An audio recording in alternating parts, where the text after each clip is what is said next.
There we go. Word Nerd Day. It's Sunday. My hair's a bit wayward, but that's okay.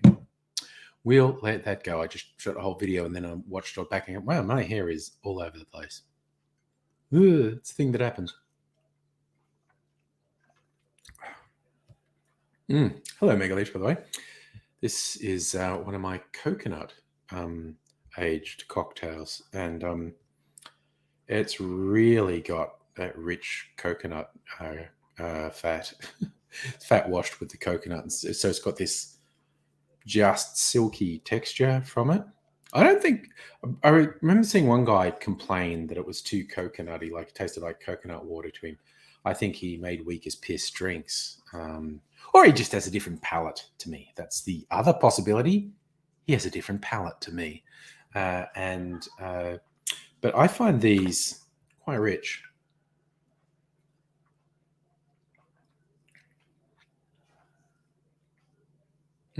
It's really the fat washing from the coconut oils. It's actually quite good. It's a smooth drink. It's a smooth drink. So I'm liking it. Christopher, are you loving Silver New Beard Year? This is, over the last 2 years. It was probably April or May 2020. I decided to stop cutting my hair and stop coloring my hair.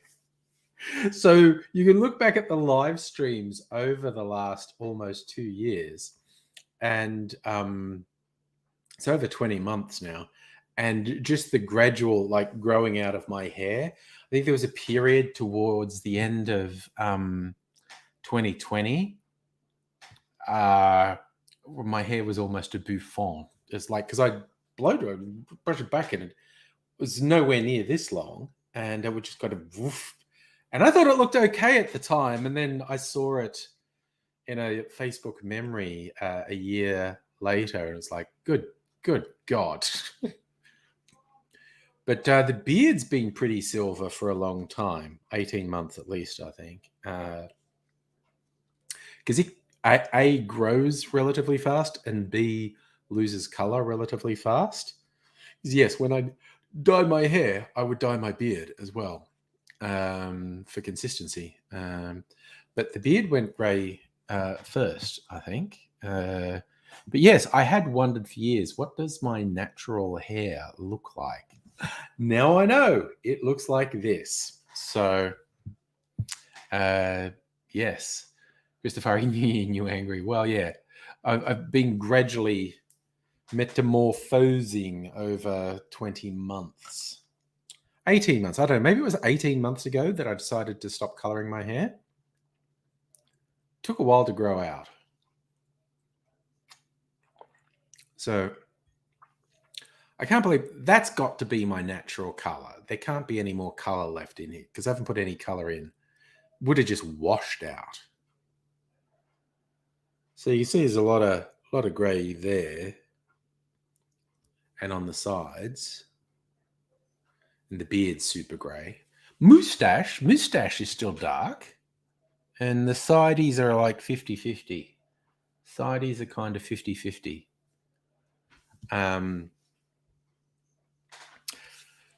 Will I ever cut my hair short again? Probably. In all seriousness, I probably will. I don't know when. I'm not in any rush to. I'll see how long it grows. This is still not the longest it's ever been, but it's getting there. It's getting there. Because my hair, because you get these beautiful natural curls. When it gets long, it starts to curl. And I did grow it slightly longer than this in my mid-20s. What was it, my early 20s? I can't even remember. At some point, I grew it long. Now, Michi Chiquita on Twitch. I humbly beg your indulgence. I am monolingual. Typical of the colonizers. And I have no idea. I did see a thumbs up, which I like. So I have no idea if that's spam, because I do see tennis and Nike in there, or you're giving me some nice greeting. I just don't know. So if it's a nice greeting, I apologize. And if it's spam, well, God damn it. Probably be able to tell by subsequent, if there's any subsequent comments from them, actually. Is that? Does anyone, that's Spanish, isn't it? Or Italian? It's either Spanish or Italian. No, musical aviator. I think it would look different thing. Uncle, please go back to Peru. Mish Chiquita says. Is that a reference to I've got some... Is that a Pisco reference? I'm just thinking Peru? Because it's Pisco. I was trying to remember the name of the drink. Pisco is a Peruvian drink, and there's some fights between Peru and Chile about it. And I usually have Peruvian Pisco, but then I had a chance to get some Chilean Pisco, and I thought, I'll get it for comparison. Is that saying go back to Peru, stop drinking Chilean Pisco? Almost definitely not. That is almost definitely not what they're saying. But yeah, musical aviator, the Serbs talking about Djokovic. Look, that's a non-zero chance. I think they would have showed up the other night when the stream was actually called Suck It Djokovic, because fuck that guy, honestly. He's a piece of shit. Miss Chiquita, you bringing Nikes from the United States? You're bringing your uncle Nikes from the United States? I mean, that sounds like it'd make you popular with the uncle. I wouldn't drink... This is interesting. This is my coconut aged cocktail. I wouldn't drink a lot of this. This is more like for a change, this one. Because I think the fat washing thing would get a bit cloying after a while. But yes. Oh, I look like your uncle who went to the United States and you don't know where he is. Ah, I think that's what Michi Chiquita is saying. And I'm also apologizing now for mispronouncing your username, which I'm sure I am. So, yeah, I've got a couple syrups that I've decided have been there too long, and I'm chucking them. I make a lot of syrups for cocktails, and I don't always use them all up because that's the thing. But they're all sugar, so they don't go off in a hurry. But still, I've decided, those are actually really quite old. If I want something like that, I'll make a new one. This one was a clarified fruity syrup. The red is because it was made with blood oranges.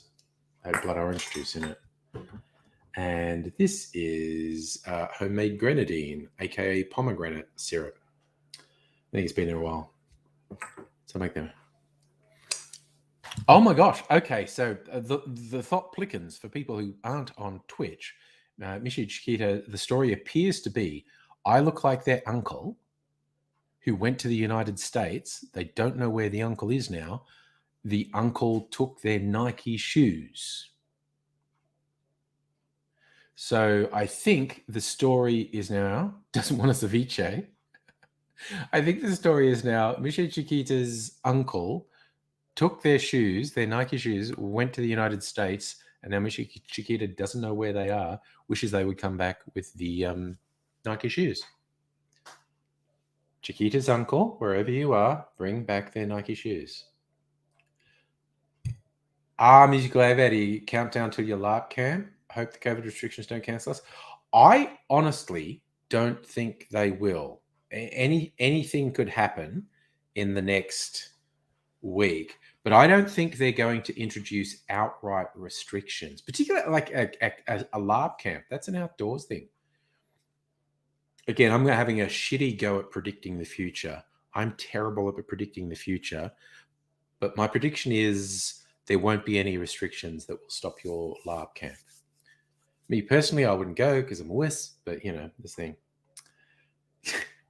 Yeah. Megaleech, I feel confident that Chiquita's going to know I'm not, even if I look like their uncle, I'm not their uncle, because I'm sure my accent is completely different. And my pathetic monolingual nature particularly points out I'm not their uncle. So, I might, at another point, do another coconut aged cocktails. I'm not going to do it in a hurry. I might make a really bright rummy one. I don't know. Actually, I might make a version of a pina colada. That seems like the perfect thing to age in a coconut.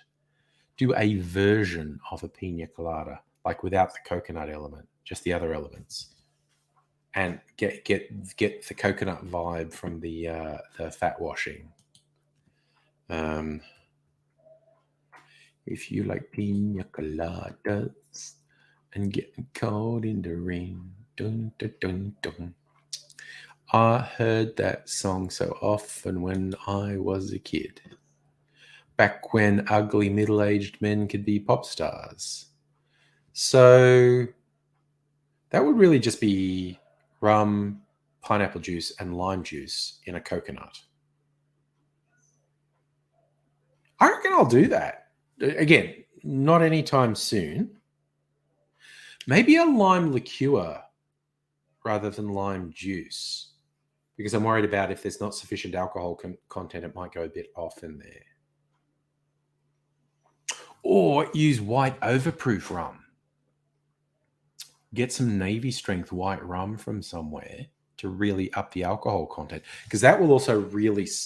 I have learned the higher the alcohol content in a spirit, the more it'll suck flavor out of stuff you put in it.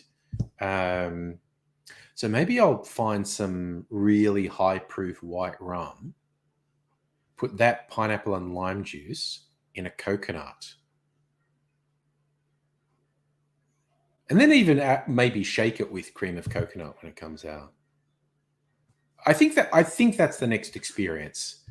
The next experiment, trying to do a coconut aged pina colada. Chris, hello. How are you doing, my friend?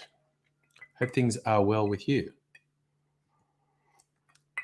I just remembered I have another cocktail in the fridge.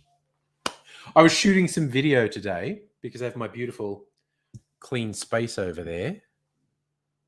I can shoot videos during the day now, because I could never shoot videos here during the day, because with light behind me, that fucks up the video. There's too much light behind me. It doesn't look good.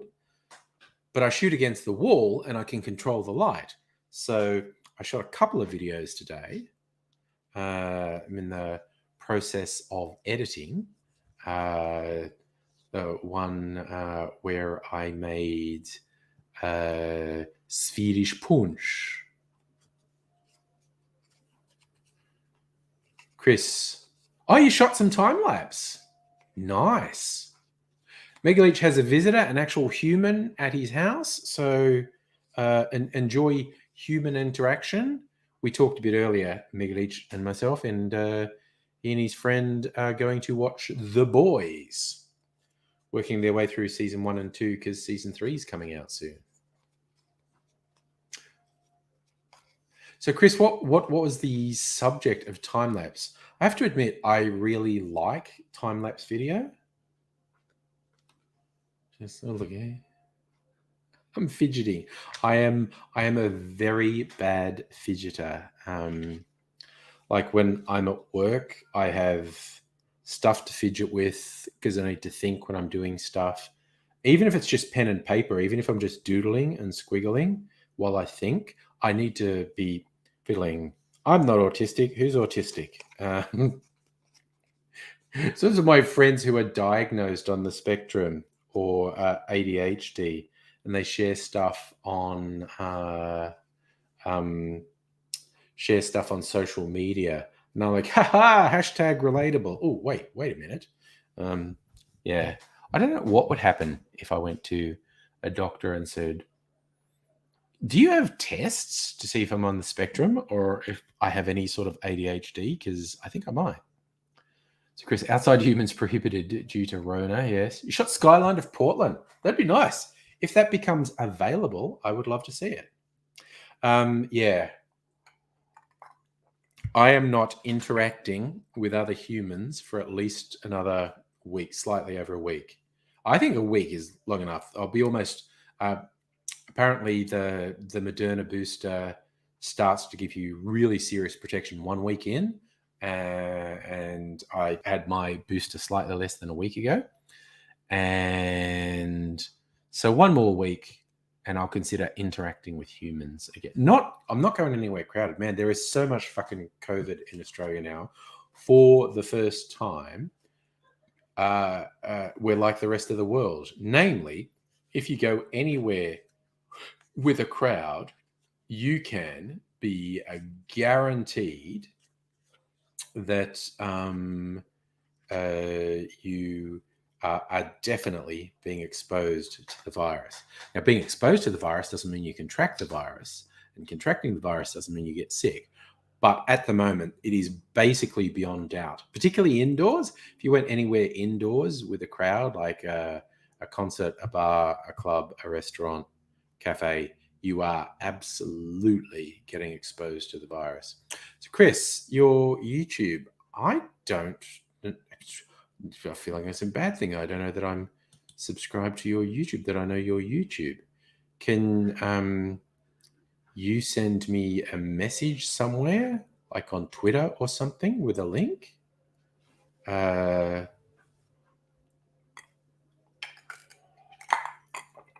I'd like to see it. I like seeing cities that I don't live in. Yeah, there are those videos. I don't watch them often, but I have seen them. Videos where someone basically just straps some sort of camera, like a GoPro or something, and they walk around a city. And it's so like you get a walking tour of the city, which is quite nice. Just a relaxing kind of thing to have on. Chris, you're worried about healthcare workers who are symptomatic, supposedly in hazmat suits. Doesn't feel like mild. Yeah, message me a link to the video on Twitter, Chris. That would be good. Yeah, the rules here that they're just changing by the day are literally just fuck it, die in the name of capitalism. They're abandoning any pretense of protect. Actually, no, they are putting some limitations in, but sensible people are limiting themselves. Like all the venues are going, no one's coming out, everyone's cancelling because they're all going, oh, fuck it, look how much fucking Rona's running around. I don't want that. I don't want Rona. So I know we are in this house voluntarily isolating, essentially. Not full on, because, go out to the supermarket or the chemist or whatever.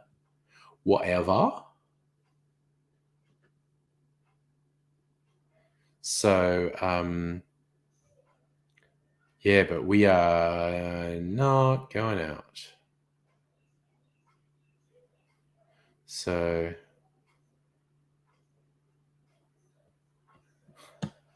I was looking on Twitter. There's a fun tweet someone put there. It's like saying, when the clothes tag says hand wash only, I throw it in the washing machine going, shit got real. Good luck. Notifications. Okay.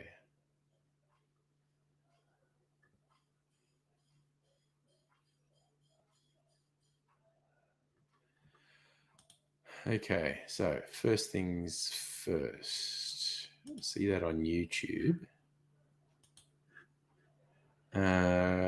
Which fucking account am I on here? Oh yeah, good. Okay. Okay. If it's okay with you, Chris, maybe a bit later when there's a few more people here, I'll share that. Yay, Abigail! Internet back just in time for June Club. Happy Veganuary. You want some fancy words? Fancy words are good. Jeremy, you had to do a rapid and a PCR test just to get into hospital to see your partner, and your double vax. Oh yeah, you love that. Well, I'm triple now. Waiting another week or so for it to feel fully protected, because Mrs. Angry works in health and she has to go and interact with people. Sometime in the next month, they might actually go, "Hey, health staff, if you meet this criteria, we're recommending you get a 4th shot." I think everyone's waiting to see data out of Israel, because Israel did recommend a 4th shot. Nice, Chris. So it was an experiment. You liked it?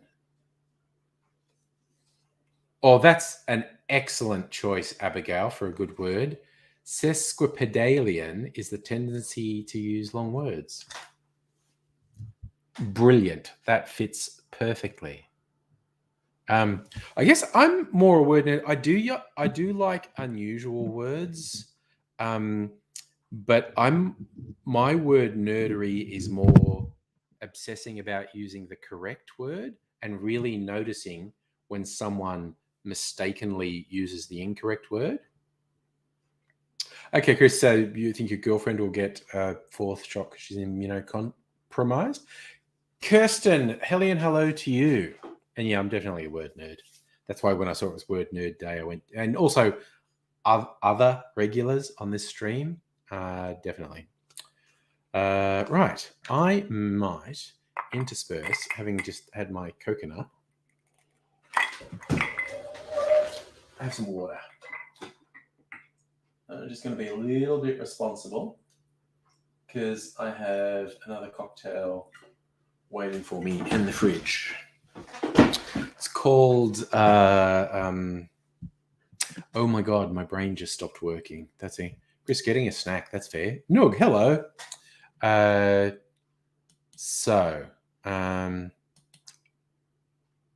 Highfalutin, that's what it's called. I was looking up because I made some Swedish punch, Swedish punch.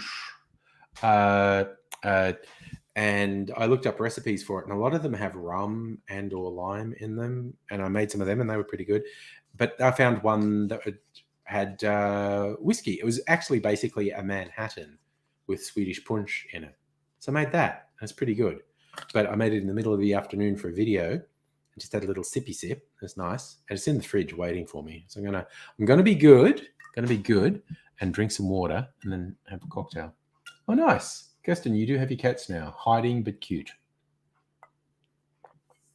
Another word nerd word from Dr. Abigail, discombobulated. To be confused, upset, or broken. Possibly my favorite word discovery of the last, 4 years was that there's a somewhat archaic word, trumpery, which means foolishness or uselessness. Which, oh my God, how much did that sum up the Trump years? It was just nonstop trumpery. That was a real word that used to get used a lot in the 19th century. And I just think that was particularly fitting for the Trump years. Happy again, you want to be replete with vocabulary musings, yes. No. Staying hydrated is a big thing. So, although I like when someone made the joke one time, that's like, well, it's great that you've got chilled vodka on tap in your fridge. I could do that. I could drain the water out of that reservoir, put vodka or gin or white rum in there, tequila. No one would know. Except I cannot just drink straight spirits like that and not go,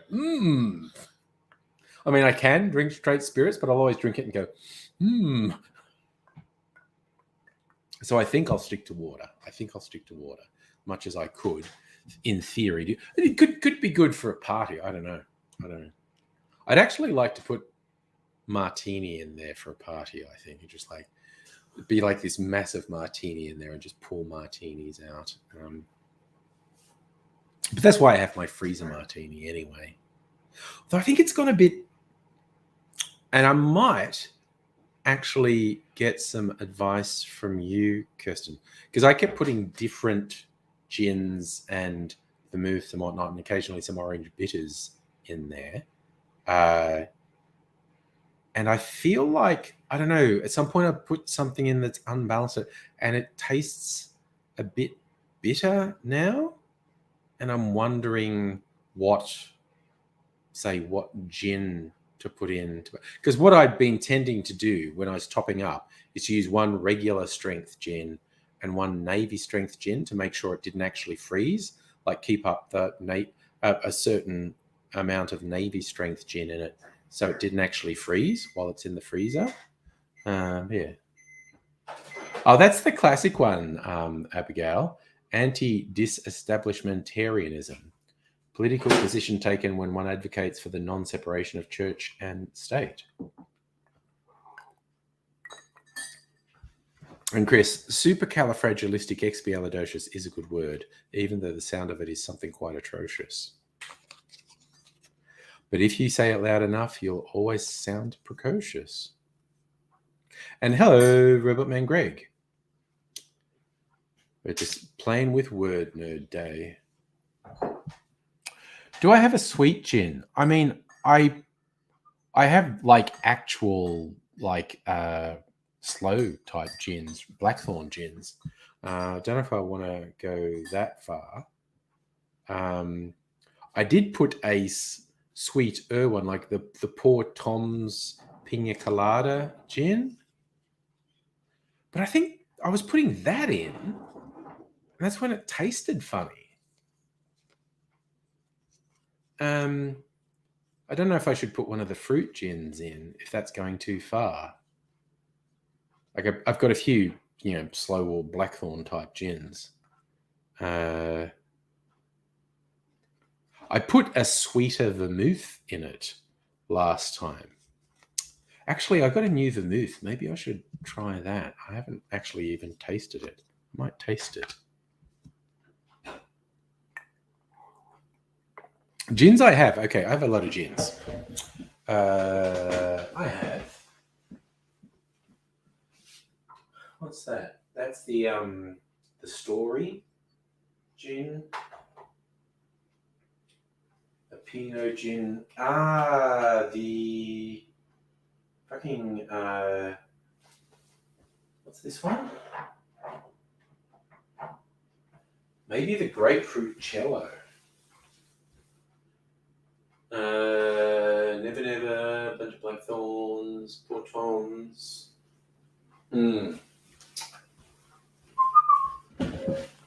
Archie Rose Bone Dry, which is clearly not a sweet gin. Very good gin. It's not a sweet one. What I might do is I'm only putting actually, it probably wouldn't hurt if I put more vermouth in a top up, because it's been very dry, hardly any gin, like 5 or 6 parts gin to 1 part vermouth. Yeah, okay, grapefruit cello too bitter. Okay. I don't know if, like I said, because I have the, various slow and blackthorn gins. They might be too sweet. They're very red, all of them too. Okay, first thing I'm going to do is taste this new vermouth I got to work out how sweet it is. Another good word for Nerd Day from Dr. Abigail. Syzygy, a mechanism of indirect coordination between agents and their behavior, i.e. insect colonies. Okay, that just reminded me of one of my favorite words.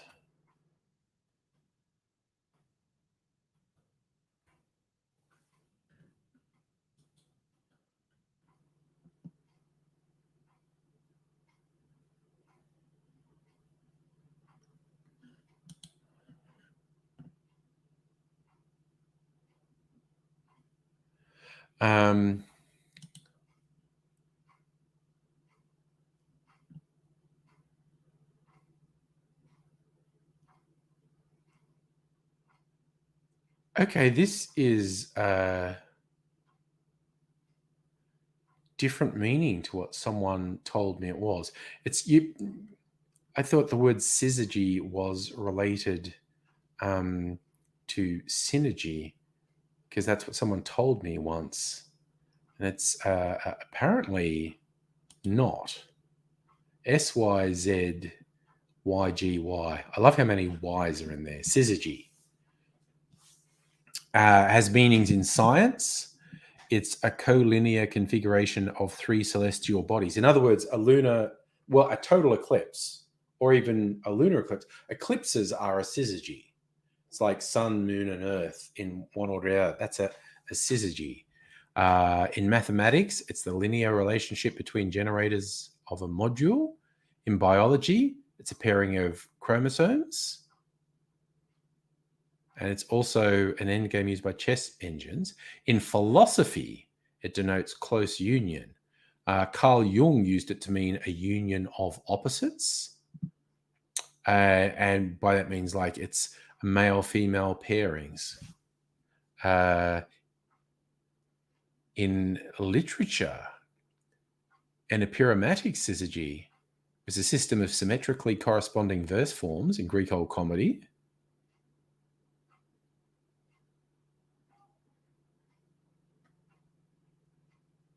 Yeah, I thought I think someone told me an incorrect meaning for it. I thought like synergy is like, when two things come together to form something greater, and syzygy is two things joining to be their equal. I don't know, but that was wrong.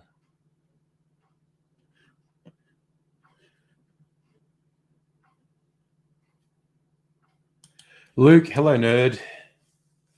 So stigmergy, a mechanism of indirect coordination between agents and their behavior, is stigmergy. Yes, happy veganuary. It's the machinations of insect social life. Okay, I'm going to have a little taste of. No, it's not in the fridge. What am I talking about? Because I haven't opened it. Okay, it's a different Australian vermouth I got. First time I've tried this one. I've had a couple different Australian vermouths and really liked them. And I saw this one. How the fuck does this come off? I hate it when they have these seals on them and it's not particularly clear how they come off.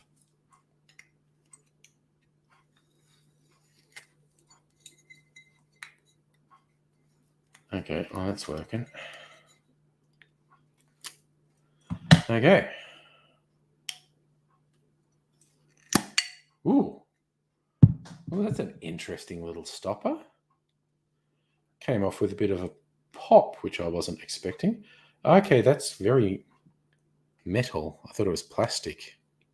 It's a very metallic seal. All right. Get it off. Damn it.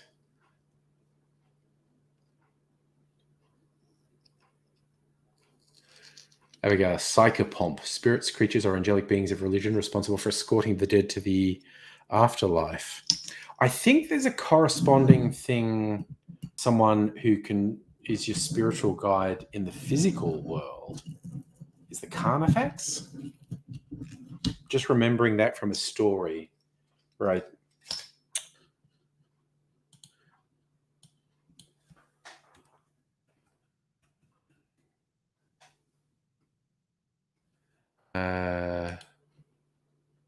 Oh, no, the Carnifex was the executioner who sent you on your way. Okay.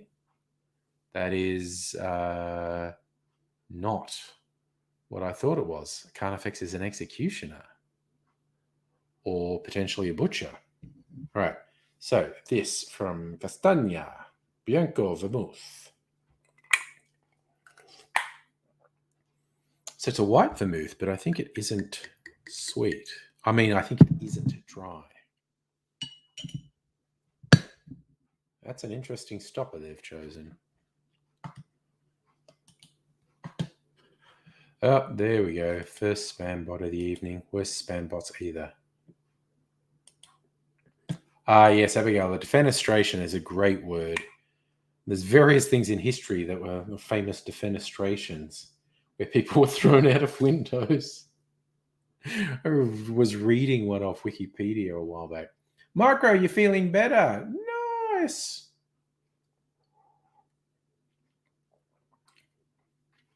Okay, that's interesting. Ooh, that is interesting, actually. You had food poisoning. Damn. Good thing about food poisoning is it tends to pass relatively quickly. Bad thing about food poisoning is acute food poisoning is fucking evil. Sonda. Yeah, Dr. Abel, another word nerd word. Sonda is the realization that each passerby has a life as vivid and complex as your own. I find that feeling coming on if I'm out like really late, like say 3 or 4 a.m., and just seeing traffic going by. There's usually not much traffic at 3 or 4 a.m. It's like the quietest time, and just wondering, yeah, what's going on with them? What's with their life that they're up at this time and they're going about to places? What's their deal? That's when I start to think about the complex lives of others. Not so much in the middle of the day when everyone's about. But yes. Okay, that's pretty good. So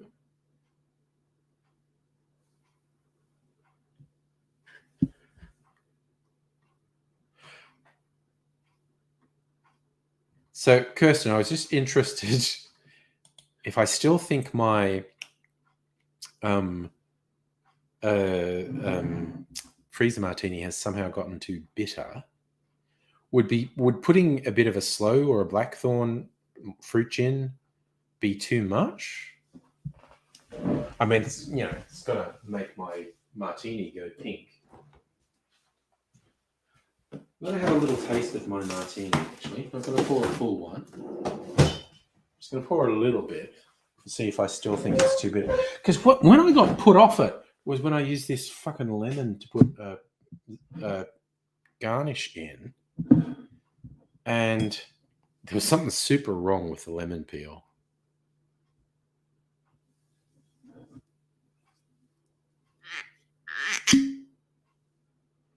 Alrighty.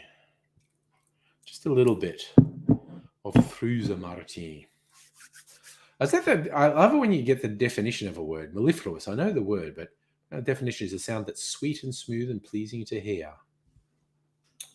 So again, where you cack yourself when dopey carnivore dieters get food poisoning from eating rancid meat.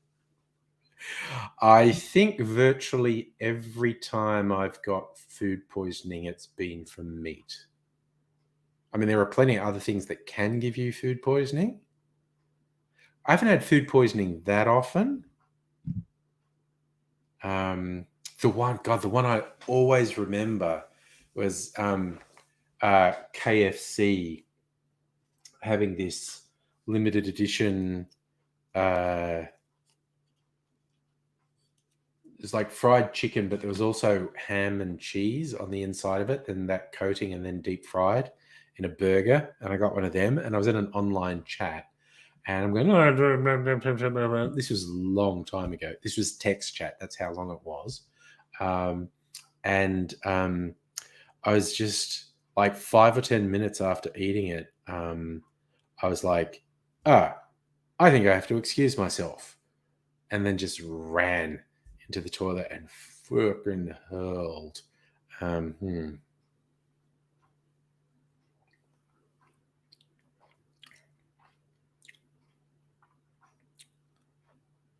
Okay, I don't think it's too bitter. Oh, okay. You're literally talking about the people who eat the raw fermented meats. I would not go anywhere near those. I know those are cuisines in various parts of the world, but there is no way I'd do that. Luke, did someone say KFC? I said KFC. I linked it to food poisoning.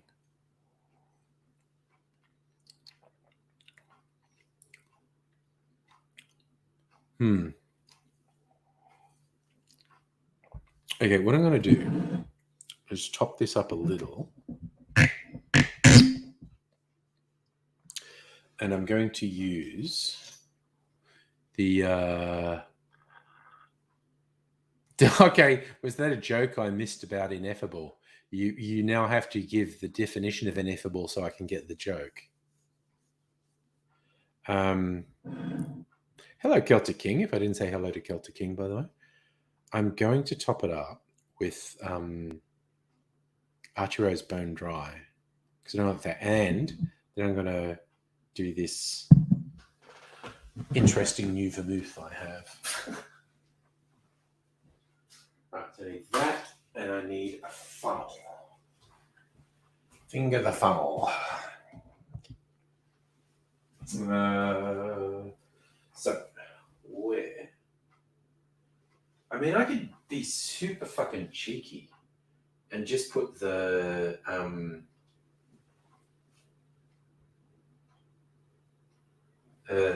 honey thingy. What's it called?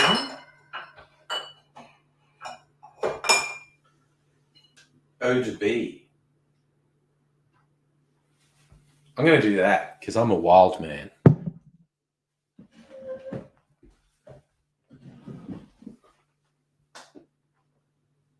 Something that's too grand to be put into words. Okay.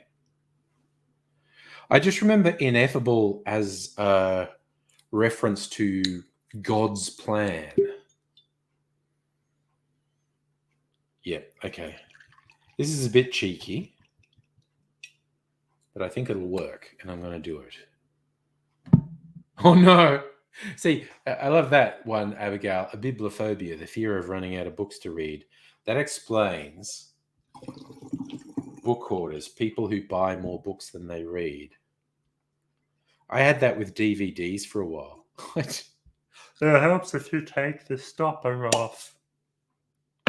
I literally spent a second or two wondering why nothing was coming out. And there. All right. Now, that's the wrong stopper. That's the correct... Oh, it's going to be a long time till I finish this, but I'll have an interesting stopper when I do. All right. So...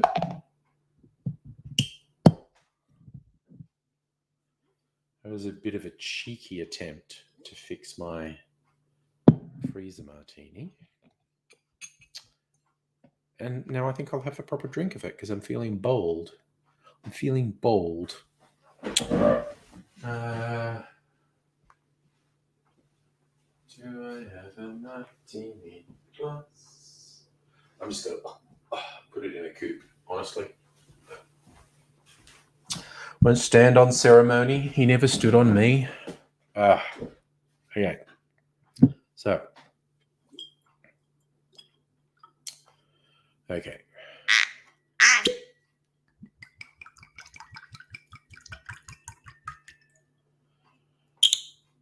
Okay, why is there bits in there? God damn it. Where did that come from? Or did the cork? That's probably cork, actually. God, do I need to change bottles? There's bits of cork coming off in my friggin' martini.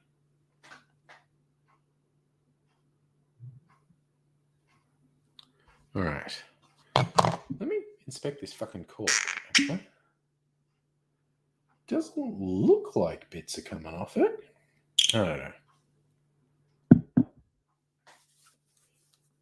There is veganuary. There is probably a word for people who love being in the rain.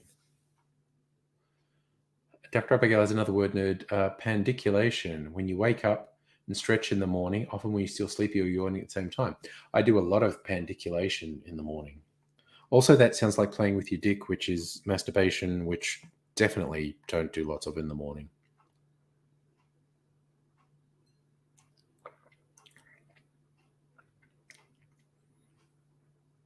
Fuck yeah, that's a winner. That's a fucking winner. Okay, I've brought it back. I have brought it back. So next time I top it up, I can get serious. We can put some more Navy strength in there.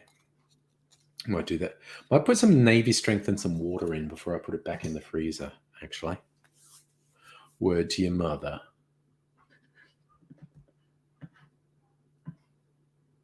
Oh, you reckon it was chocolate milk that tried to kill you? Like, yeah, off dairy is a good way to get sick. I mean, what do you call people who love being in the rain? A pluviophile. You're a pluviophile. I knew there'd be a word. Pluviophile. People that love the rain are called pluviophiles. Come from the Latin word pluvial, which means rain, and phile, which means you are sexually attracted to rain. No, that's not really what it means. But of course there was going to be a word. Of course there was going to be a word.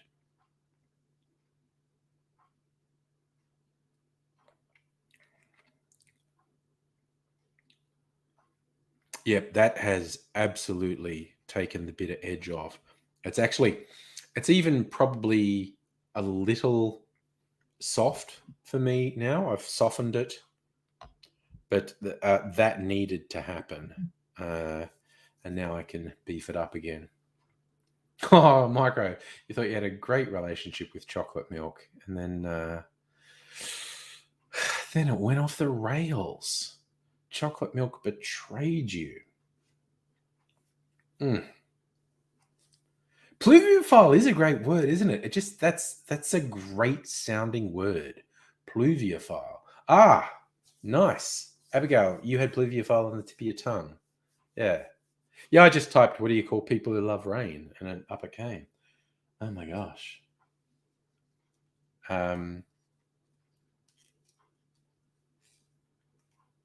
So I suppose people who hate the rain are pluviophobic.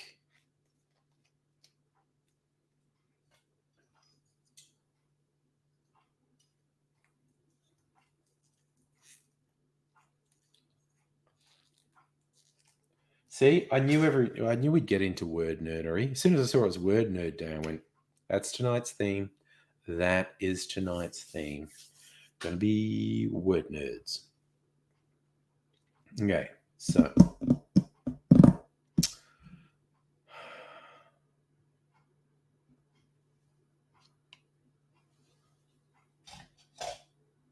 but I feel accomplished that I fixed up my freezer martini in a somewhat unorthodox way. But before the martini police get me, I'll put the O to B back.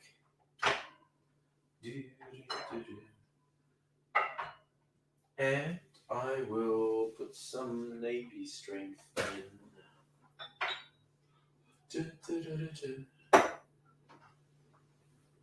Maybe I should just put the poor Toms in because the bottle's empty. And then I can have some free space. I like that, Abigail. Anodatophobia, the fear that somewhere, somehow, a duck is watching you, which was coined by The Far Side, Gary Larson's comic The Far Side, but that, I think, got adopted as the official meaning of it. And it is say, if you Google the word, most websites describe it, unironically have pictures of ducks, which is exactly the wrong thing for someone who suffers from anodatophobia.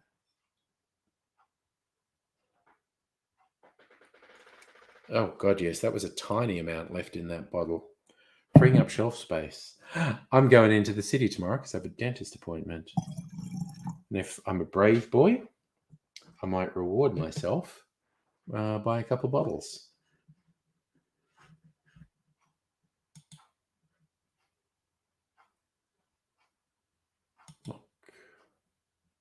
Yes, Nug, all martini cops are bastards. I'm somewhat of a martini cop, but I'm pretty lenient. All right, so free space.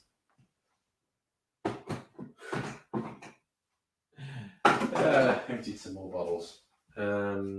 Right, actually wanted my navy strength.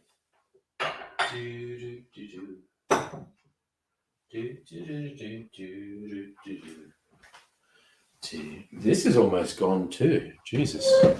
But I do have my distiller's strength from Archie Rose when this is gone, so I don't have to panic.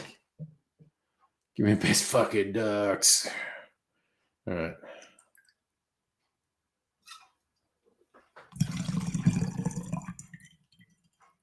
I think that's as much of that as I want to put in. I'm going to put this back in the bottle. Maybe not completely kosher doing that. There we go. There's more than a few words that have been adopted by the scientific community that were coined by Gary Larson. The thagomizer is the best. There was a joke where he had like some cavemen doing a presentation, and there was that dinosaur, forget what it is, but it's got all these spikes on its tail that look incredibly dangerous. And one of the cavemen's pointing to the pointy bits at the end of its tail, saying, "This is known as the thagomizer, named after the late Thag Simmons." And the scientists responsible for naming things made that the official name of the spiky bits on this dinosaur's tail. It is officially known as the thagomizer, which I think is fucking hilarious. No, I don't think it's a stegosaurus. I think it's something else, but this is a gap in my dinosaur knowledge. So maybe it's a stegosaurus.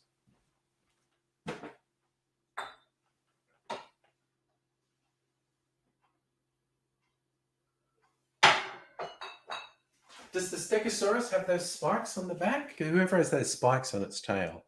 Now, I think it maybe is the stegosaurus. All right, topping this up with some water to simulate stirring the martini with ice, basically.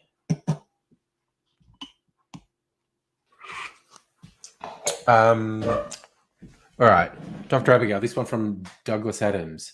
Disconfected, the act of blowing on something you just dropped on the floor to blow off the germs, conning yourself into believing it worked to disinfect it. Nice. Hey, Justin. Douglas Adams used to publish books with someone else where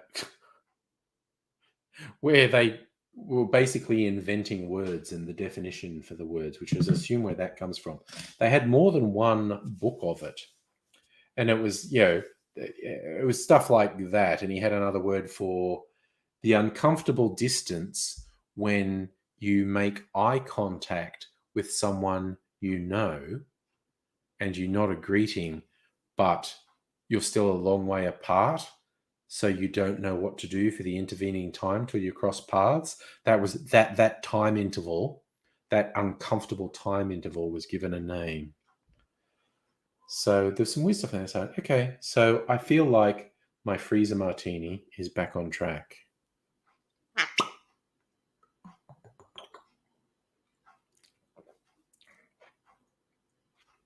Oh, hell yeah. All right. Freezer martini's back on track. I was worried about it for a day or two. But you can all stop panicking. Look, I'm just going to show you this for a minute. Fruit Loop Golden Gay Times. So rather than the normal biscuit crust, it's crushed up bits of Fruit Loop on the outside of the Gay Time. But the ice cream on the inside, they have absolutely perfectly captured the taste of Fruit Loop milk. Like when you put milk on the Fruit Loop and it sort of gets the sugar out of the Fruit Loops. They have captured the Fruit Loop milk flavor perfectly. Happy veganuary Joe. No, not all dinosaurs are dinosaurs. There's probably lots of things people call dinosaurs that aren't dinosaurs. Oh, Micro, a rum-based drink for your birthday. I need to finish my martini first. But for your birthday, fuck yeah, I fucking fixed it. Fuck, I feel good. Absolutely do a rum-based drink. Okay, I'm going to find a site and we're going to search recipes. by ingredient. Let's go rum. This site's called Punch Drink. So it's punchdrink.com. And they have some really interesting ones. Avena Alexandria. Caramel, vanilla, orange, dried fruits, nuts. Okay, so a sherry cask finish rum. Miami Rice. Okay, that's a funny name for a drink. Pancho Villa, a 3 Mile Island.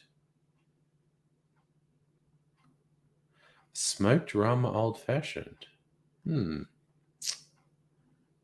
Dark and stormy, Miami Nice. Creole rum Sazerac. All right, that's got my attention because that's going to be a bit different. Clarified corn and oil. Okay, so a Creole rum Sazerac. A Guyanese rum, preferably Eldorado. Jamaican rum, preferably plantation.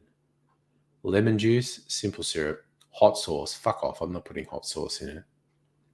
A bit of absinthe because you're going for the Sazerac one. So I think I've got like Eldorado 12 here or something.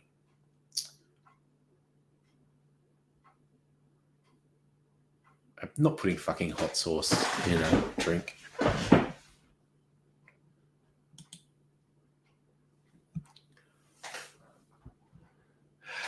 Yes, Justin, birds are direct relatives of dinosaurs. I know there's a lot of, I mean, sharks are fucking dinosaurs. Crocodiles, Komodo dragons, some stuff, they might not technically be dinosaurs, but I think science tells us they haven't changed for millennia, which is pretty impressive. Oh, Micro, your birthday's until Feb 4th. Okay. Jesus. We gotta, that's the thing we gotta do. Feb 4th. What day of the week is Feb 4th?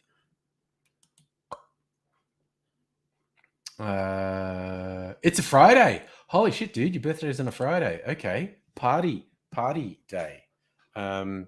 So Friday the 4th, by then I will have come up with the perfect rum drink for your birthday.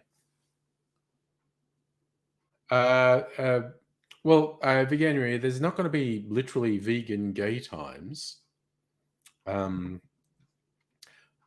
I know there's a whole spectrum of plant-based desserts in the supermarket. They most commonly, but not universally, use coconut milk as the milk substitute. I know there's some plant-based magnums, but yeah, I haven't seen a gay time style one that's vegan, but there are definitely just like in like Woolies and Coles, there are a bunch of plant-based desserts. Okay, Micro, technically dinosaurs evolved into modern birds rather than modern birds being dinosaurs.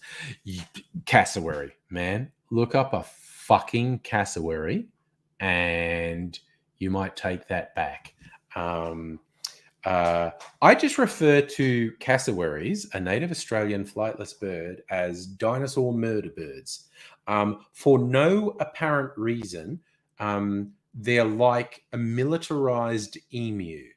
They have this fucking bone horn thing on their head, and they are super aggressive. So I think they may be our just dinosaurs. I call them, cassowaries are dinosaur murder birds. They're fucking dangerous. They're really aggressive.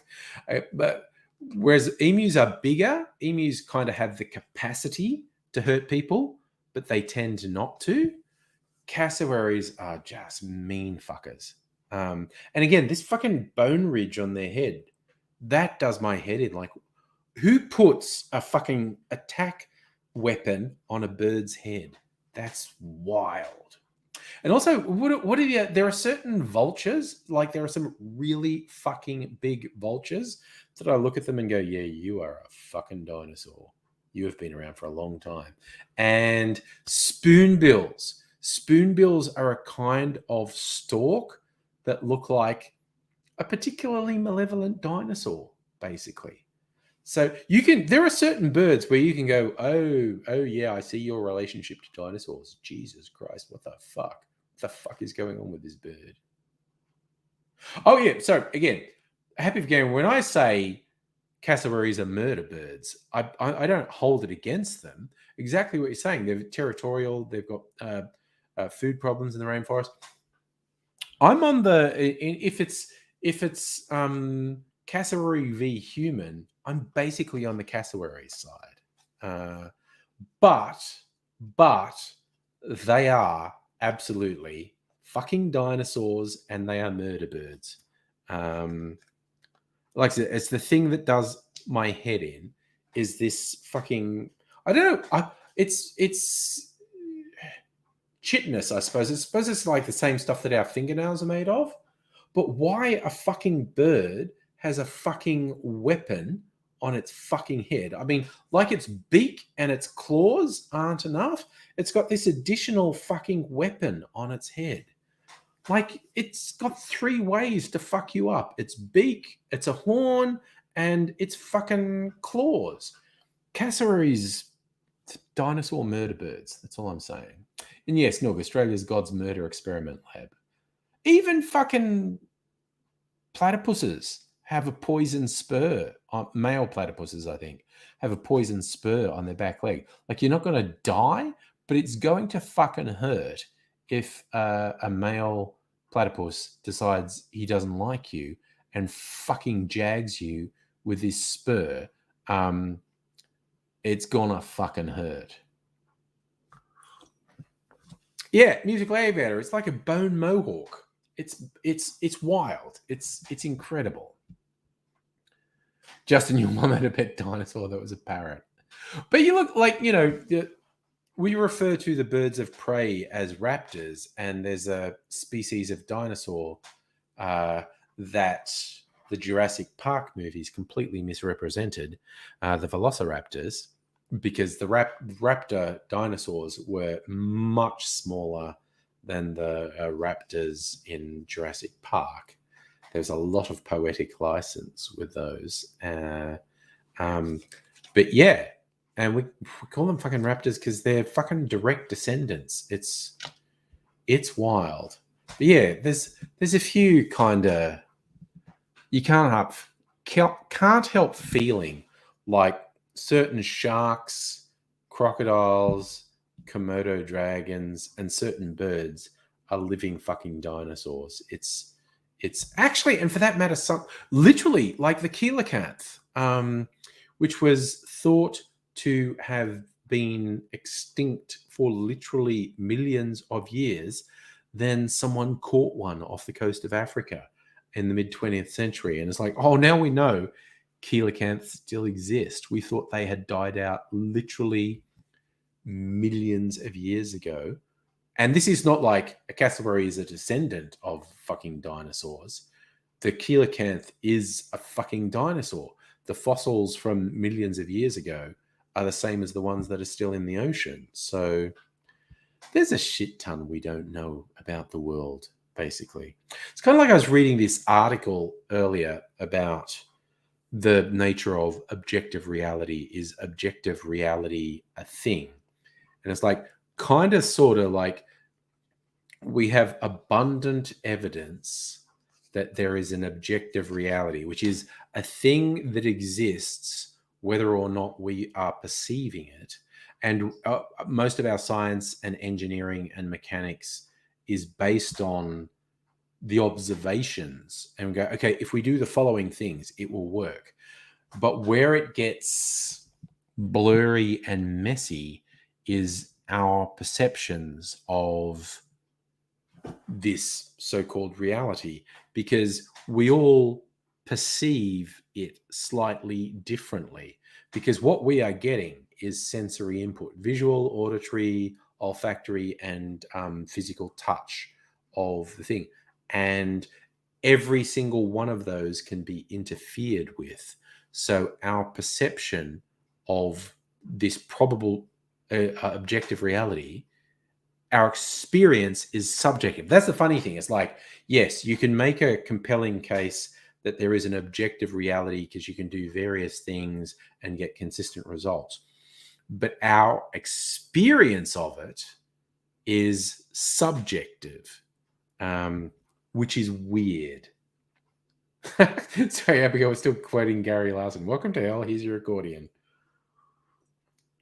That sounds to me like an inclusive hell where everyone gets to contribute to everyone else's hell. I like that, Happy Veganuary. Birds are categorized as avian dinosaurs and extinct dinos are non-avian dinosaurs. I like that. And yes, Musical Aviator, that's an excellent summary. A cassowary and a velociraptor, the difference is mostly time. Oh, Justin, there's some great speculation about how our perception of what dinosaurs looked like is almost definitely wrong.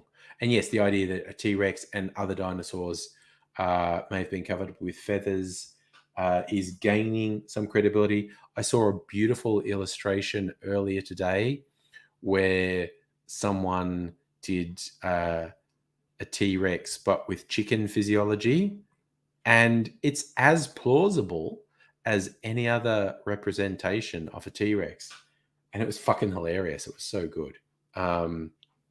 Because yeah, a lot of people have done things like, okay, here's a bunch of skeletons of creatures we know, and if you model them on the same principle that we have traditionally modeled dinosaurs based on dinosaur fossils, here's what it would look like. And they're always extremely nightmarish, and not at all like what the creature actually is. So it is more probable than not what dinosaurs actually looked like is completely different to how we have traditionally represented them. That our representations in various books are probably completely. Rain Mirandi, it has been a long time, and it is awesome to see you. Thank you. And yes, you're right. Happy Veganuary. Plenty of feathered fossil specimens have been found, which validates the idea that many, if not all, of the dinosaurs may have been feathered. So, yeah. Well, the raptor types, anyway. The carnivores. The plant eaters, maybe not.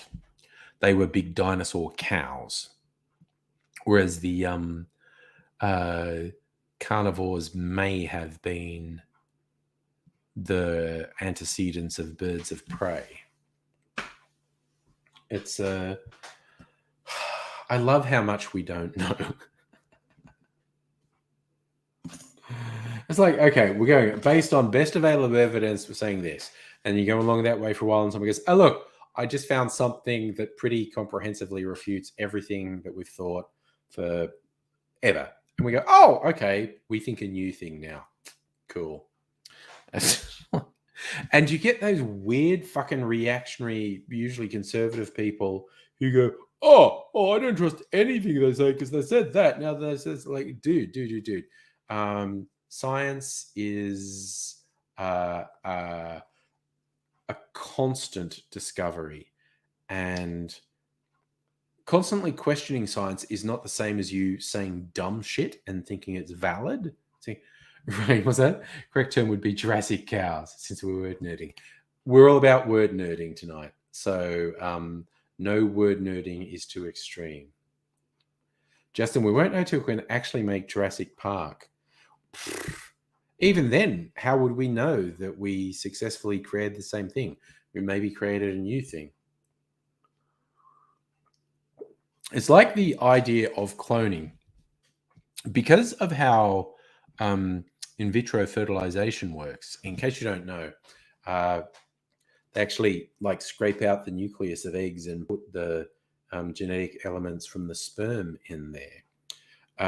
there have probably, and so a human is the DNA of two parent types, right?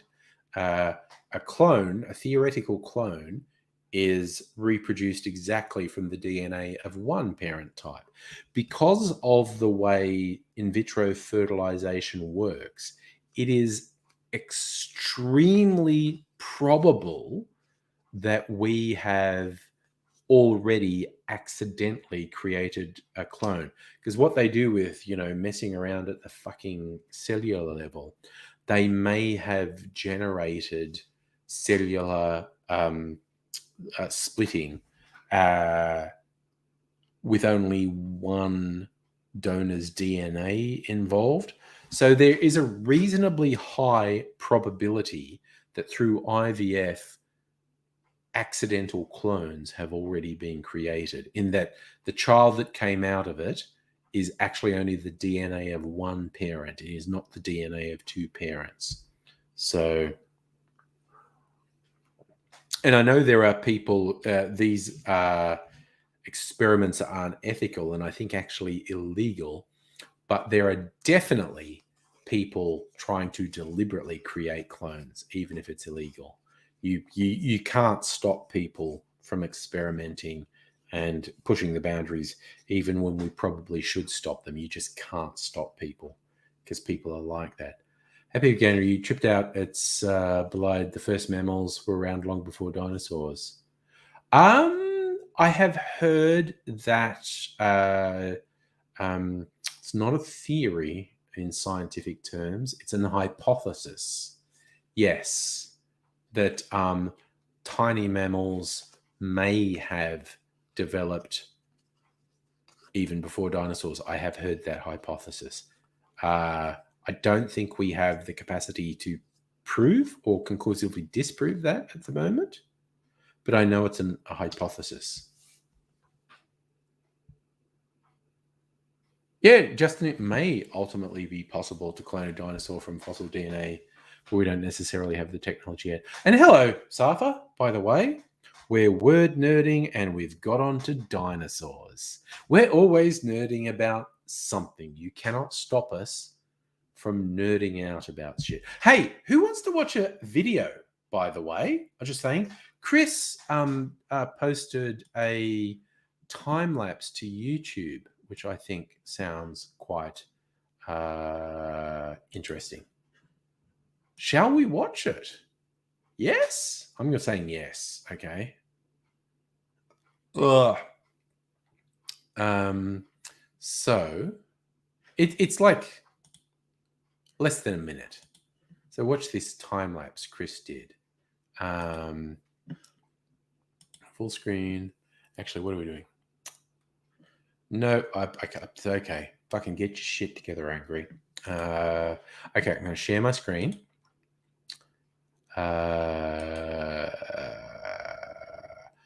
Chrome tab, YouTube. Okay, so this is a time lapse of the Portland skyline.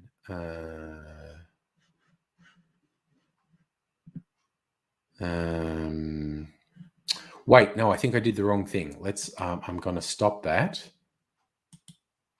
I think I didn't do share or. Oh, I don't know if there's any audio on it. Anyway, I'm just going to do it a second time. Oh yeah, Safano Micro said he's feeling better. He had food poisoning from chocolate milk. Wow, you remember, dude. I'm sure Micro would be thing. I'm sure Micro would be thing. I'm sure Micro would be happy that you're concerned about his well-being, but he told us he's better, and it was probably food poisoning from chocolate milk, which seems evil. Okay, so sharing Chris's video, share screen, share system audio from a Chrome tab. All right, playing this.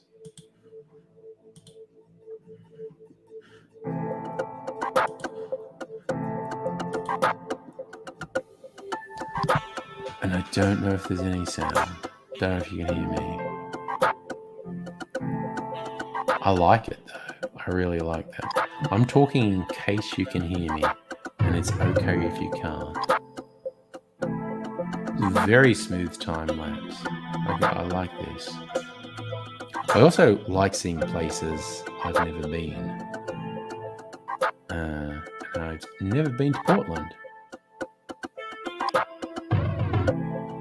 That kind of looks like a still shot.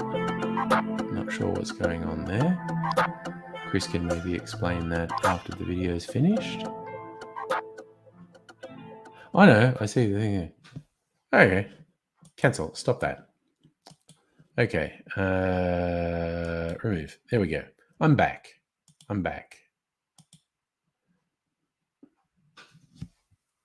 Sounds fine? Nice. Okay. Yes. So that was nice. Thank you, Chris, for letting us share that. That was really nice. I was also thinking while I'm in the video mood, I made another one of those fake animated ones, but it's in color. The last one I showed was in black and white.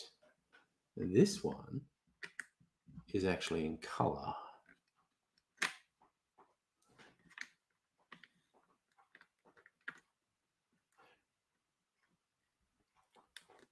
Oh, come on. What the fuck? Oh, fuck me sideways. What is this? All right. Fuck you, fucking computer. All right. I unplugged my mouse and I'm still trying to use it because I'm an idiot. So I want to... All right. No, fuck it. I'll drag that to here. Is that working? Okay. So that's going to... If anyone is interested... Yes. So I did another one of those fake animated videos where I play both characters. I order a drink from myself in a bar. And this one's color. The one I showed you last week was black and white. This one is color. Let me see. All right, cool. That worked. If I can take that out, put my mouse back in.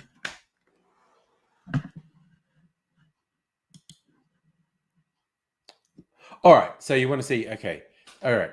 This is going live on the Angry Cocktails channel tomorrow in about 12 hours, basically. You'll get a sneak preview. It's only about 5 minutes. All right, so I'm going to share.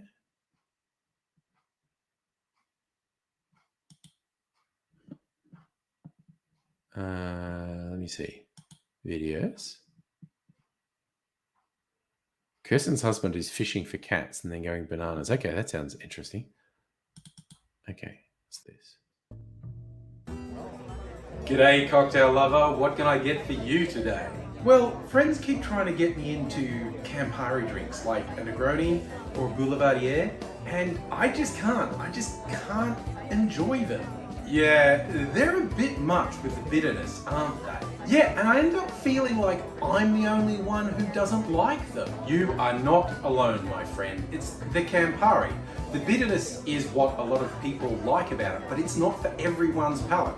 I find it too bitter. I just can't even have a small amount in a drink. So I identify with you. It's not just you and me. There are dozens of us, I say. Dozens! So do you think you could make me one of those styles of drinks, but with your Campari substitute? Don't you worry, I've got just what you need. This is like a Boulevardier, but not a Boulevardier. It's called an all-in. All right, then I'm all in. There are 4 main components to this drink, and I'm going to use all Australian versions. There's a lot of room for substitution with different spirits and whatnot in this, but hey, let's go local because we can. People in other parts of the world may use their own local variations, but I'm going to use Australian components, and we're starting with a rye whiskey. I'm going to use straight rye whiskey from the Gospel Distillery in Melbourne. It's a really nice drop, about 45% alcohol, 90 proof, slightly higher than some other spirits, and it's got great flavors. We're going to put in 2/3 of an ounce, around 22.5 mils of rye whiskey. Mixing up the whiskies, you could use a bourbon here, but like I said, I want to use all local ingredients. This is from the Starwood Distillery. It's their Fortis whiskey. It's 50%, so 100 proof. So this is going to give a bit of punch to the drink, and it's got great flavors as well, matured in wine barrels. And same amount as the rye, we're going to add 2/3 of an ounce, 22.5 mils of whiskey. To this, we want to add a dry-ish vermouth. I'm going to go with Maiden Eye's Classic Vermouth, and it's the same amount. This is equal parts for these 4 main components. So once more, 2/3 of an ounce, or around 22.5 mils of vermouth. This is where Campari lovers or likers could use Campari, but I'm going to do a substitute because we both agree on the bitterness thing. I'm going to use this one, Autonomy's Native Australian Amaro. It's in the same ballpark. It's a bitter aperitif, but it's made with Australian botanicals, and it's not as harshly bitter as Campari. So I think you'll find this to your liking. Same deal, we're going to add 2/3 of an ounce, 22.5 mils of the Amaro. This is a cheeky little final touch. It's going to soften the bitterness again. Going to add some white creme de cacao. Just half an ounce or 15 mils, but this is taking it just a little step further away from a traditional boulevardier. So final touch, half an ounce, 15 mils of white creme de cacao. We add ice to our stirring glass, and we're going to stir that quite a while, about 30 seconds, because this is all booze. So besides chilling, we do want to dilute it. Is that someone's finger you're stirring with? This is a cast of Gaz Regan's finger. He was a very famous bartender, and rumour has he was known to stir Negronis with his finger when he was busy. But you don't stir with your own finger. Not usually, no. Anyway, as I stir, what do? Eye contact? How you liking that? Is that a bit much? Feeling a bit self-conscious yet? It's a lot of eye contact.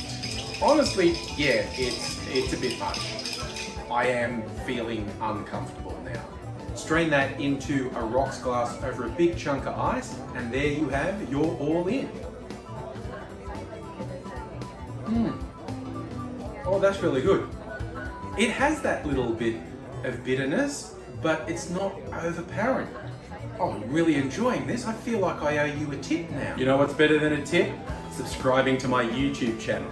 I'll go one better than that. I'll get my friends to subscribe. Any decent person who enjoyed your drink would do that.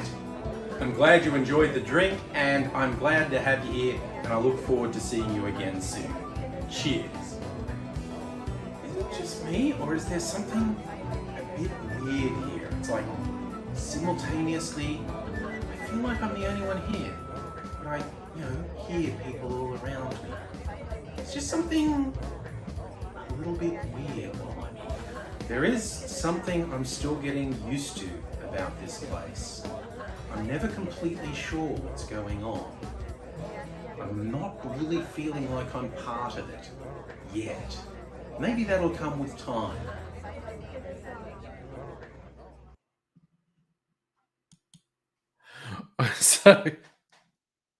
So yeah, that's my second fake animation. Oh, I should have got this out while the video was playing. We got this thing I made earlier. Ugh. I'm gonna drink it. It's just been sitting here. Yeah, Greg, I like the colors too, actually.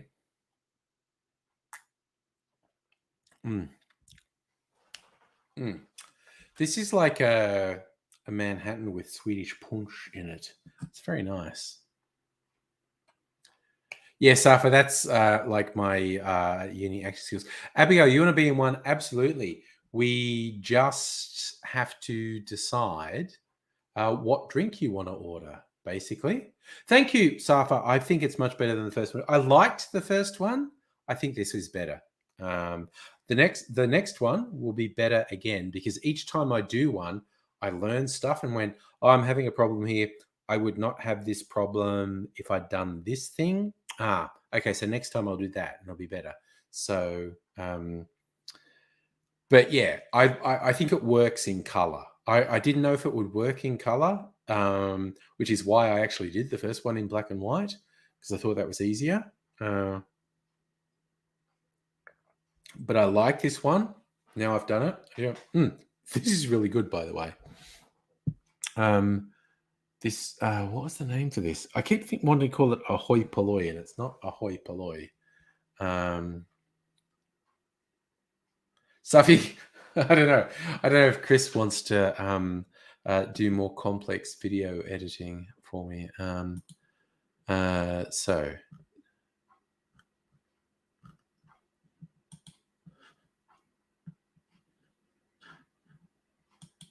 I my brain won't remember what this is called, but I can look it up.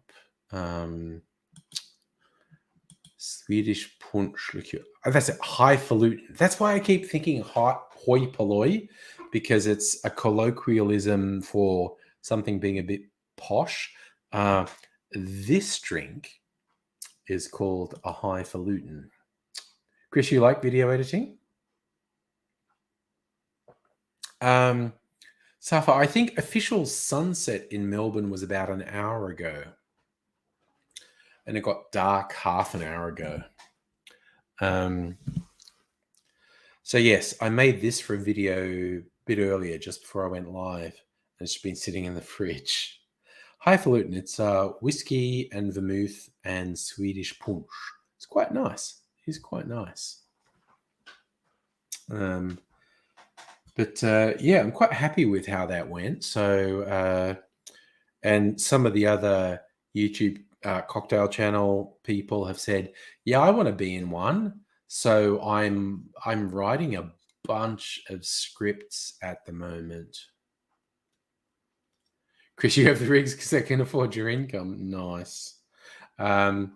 Yeah, I have a decent video camera. Some of actually, I shot that on my iPhone. That's all shot on my iPhone, and then edited on my computer. It's just the iPhone has a filter that does that cartoony stuff very easily. I can do it on my computer, and it's a bit more convoluted, but the iPhone does it very easily. I see, Safa, I'm doing this with people who are in North America. That's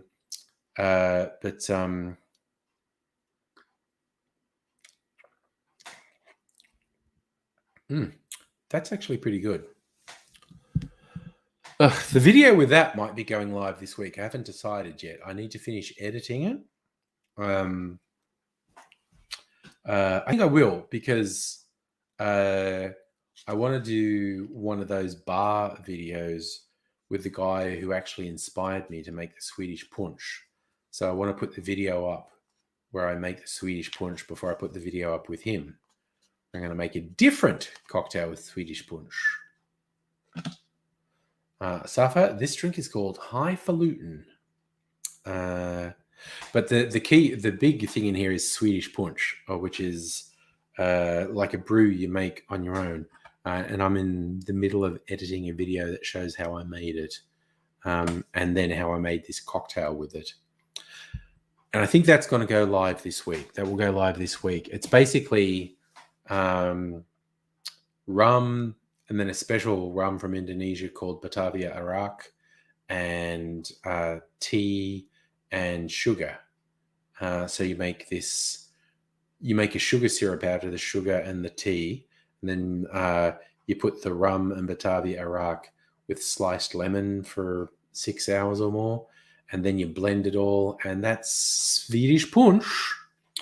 And then this drink is whiskey, vermouth, and Swedish punch.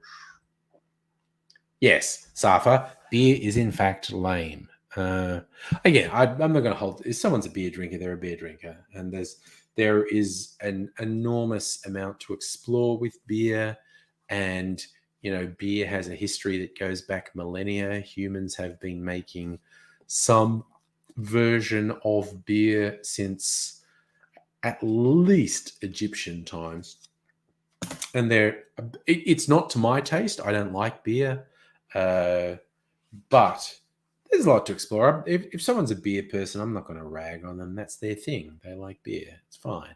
I like cocktails. Yeah. What's the time? 9:30. Okay, I need to drink some more water after this, honestly.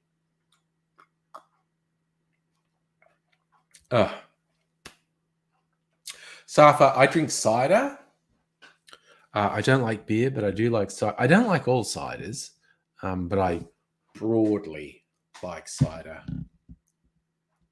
I finished my New Year's Eve cider previous live stream, which was a Tasmanian cider from Willie Smith Cidery.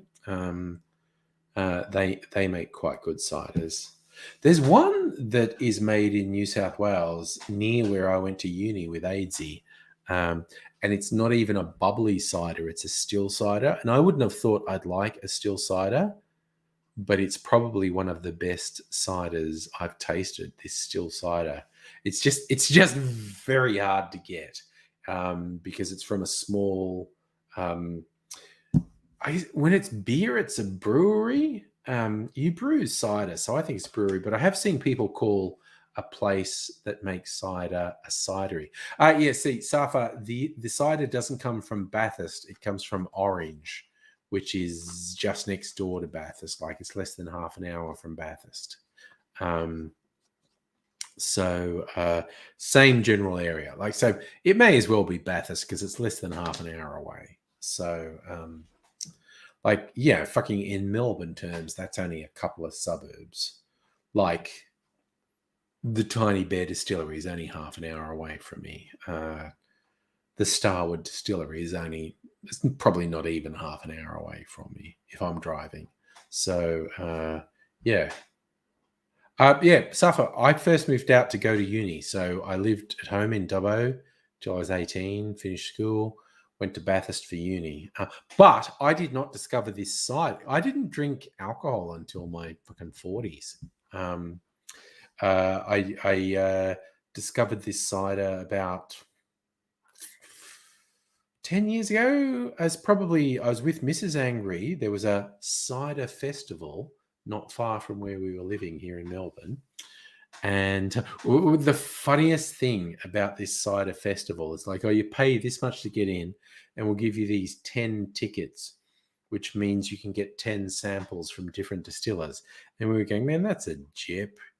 Just samples. We didn't use all the tickets. We got fucking pissed on like 7 or 8 samples because they were pretty generous with their samples. We didn't even use all the tickets. Like initially when they give it to you, you're like, oh man, this is kind of a ripoff. I think it's, but we didn't even use them all. We got fucking pissed. And this is where we found, why am I, fuck that. I clicked the wrong thing. I'm just trying to block this person. Happy Veganuary. Outside of Dubbo, you definitely get emus. And Dubbo is the middle of fucking nowhere, man. It's all country. Kangaroos and emus all around. Not in the town, not in the city. But if you go into the bush around town, you definitely get kangaroos and emus and shit.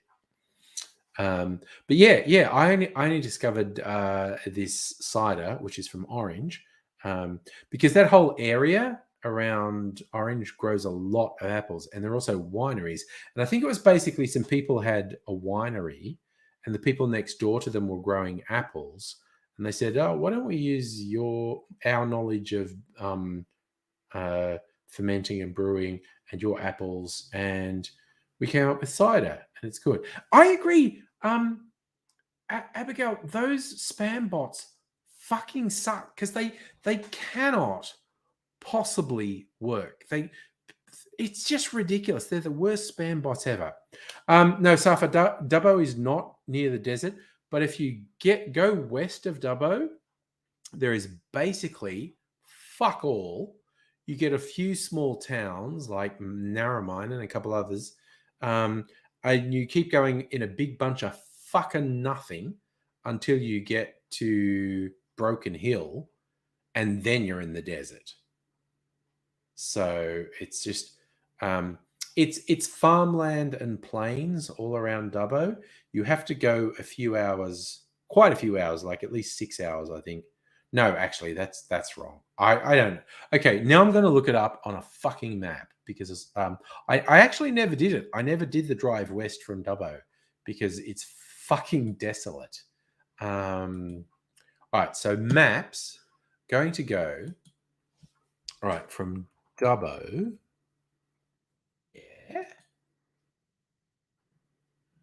Yeah. Directions. Broken Hill. Okay. So Dubbo to Broken Hill.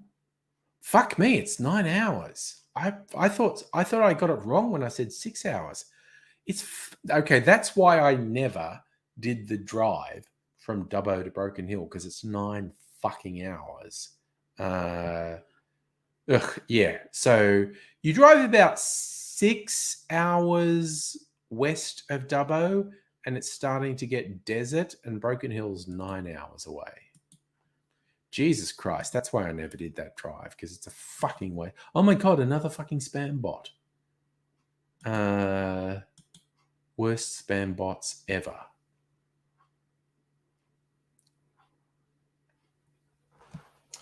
Suffer. I think our Wild West, like if you think the US Wild West, if you think about people with guns and shit, that's kind of between New South Wales and Victoria. The bush ranges, the gold fields were in the south of New South Wales and into Victoria. So that's where the really wild shit happened with bush ranges. Yes, Kirsten, I also agree. They grow apples near Orange. And I remember they had a T-shirt about having an orange apple. Yeah, Orange is an apple growing area, and there's also wineries there. And sometime in the last couple of decades, someone who was running a winery just said to someone who was growing apples, "Why don't I make cider from your apples?" And it's called Small Acres. And they spell the cider Cyder. They do some bubbly ciders, but their still ciders are one of my fucking favorites. My two favorite ciders are both Australian. One is the Small Acres Still, which is from Orange, and the other is from Geelong. It's the Flying Brick cidery. Probably their draft and their sweet are my favorites. They make a whole bunch of ciders, but they're bubbly ciders.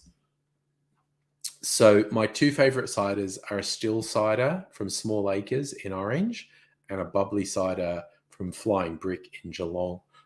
They're fucking great. Again, oh my God. Okay, I'm not a wine drinker, but world-class wines are made in Australia. I'm not a beer drinker, but world-class beers are made in Australia. I am a cider drinker. World-class ciders are made in Australia. And I'm a spirit drinker. World-class spirits are made in Australia. So we are super fucking lucky, essentially. So what other thing? Maybe I should start the cocktail party and run for the Senate and try and change the laws that have just dumb fucking taxes on things. Kirsten, one of your friends is a brewer at Flying Brick. But then again, you're friends with everyone, I feel.